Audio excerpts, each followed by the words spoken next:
in terms of philosophers, who do you think would be a better writer if you were to have only one philosopher of these three in your writer's room? Who would you have? Socrates, Plato, or Aristotle? Probably Socrates. Yeah, I think he was more of an asshole, and usually people in Hollywood and writers especially are assholes. So. He has more of an edge. He has more of I think you want writers that challenge things. Like if I think of classic TV writers like Rod Serling or Patty Chayefsky, they always challenge stuff. Yes. And that to me is what Socrates seemed to do more of. Yes. Yeah, Aristotle would be the actor. He's I think more Aristotle like would be a pain in the ass, wouldn't he? Because he came up with the formula for the writing beginning, middle, and end. So I'd be like, you can't do it that way because according to me, and I'm Aristotle, you're not obeying the law that I wrote about writing. So when I was at UCLA, I studied screenwriting in one of my courses, and Aristotle's Poetics was all of that we were required to read. And it's, of course, a little pamphlet. And he tells the basic tenets of great storytelling. It's either man versus nature, or man versus himself. Drama is the best. Comedy is not as good, he said. So well, there you go. That's the guy that started making comics feel like we're at the kids' table. That asshole. That's why I wouldn't want him in a goddamn writer's room. No. Out, Aristotle, you prick. Because I'll tell you what, Aristotle was the first guy to go, man, I'm probably not that funny, so I'm going to shit on comics. We've always been, there's no comedy category at the Oscars. And you know what? Brad Pitt and Meryl Streep, they're fine actors. They can't do what I do. They can't stand on the stage and make room for 300 people, strangers laugh. No. They can't. So I need an Oscar. God damn it, you're right.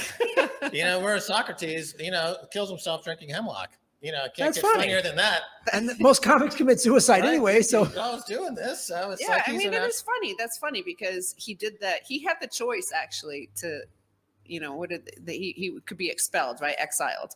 He could just leave town, and everybody's like, "Get the hell out of town, Socrates. We all hate you." And he's like, "No, I'll take the punishment of hemlock instead."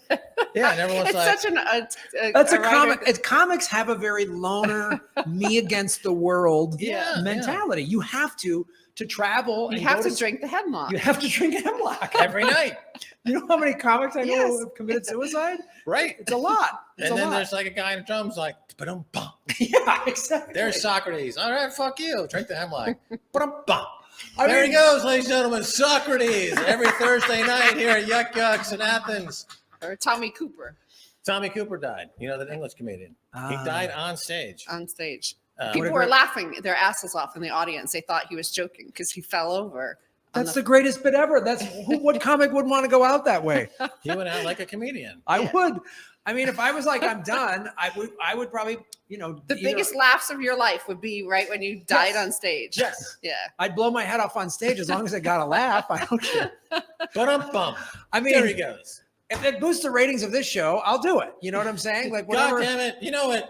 God, it. Put some hemlock in there. Do it. Let's see if it works. Let's get some hemlock going. Well, the one we left out is Plato. I mean, why is Plato being left out of this conversation? Platonic conversations. Like, Plato's boring. He's the middle child, essentially. It's Socrates first, then Plato, then Aristotle. Well, I'm the middle child. I'm the middle child of 3 sisters, and I'm also the middle child. You're probably Gen X too, right? Yeah.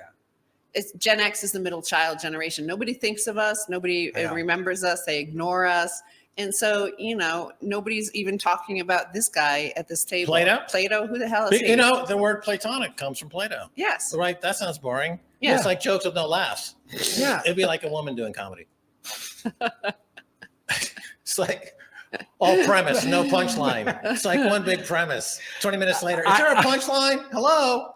I know a lot of funny female comics, so I'm not going to endorse that statement that you just said. Oh my God, he's just trying to be controversial. I know. It's basically drinking the hemlock. Essentially, it's like committing suicide. I'm out again. That's what comics love doing. Yeah. Comics love, like, if you're not crushing, it's like, how do I walk the room? How do I?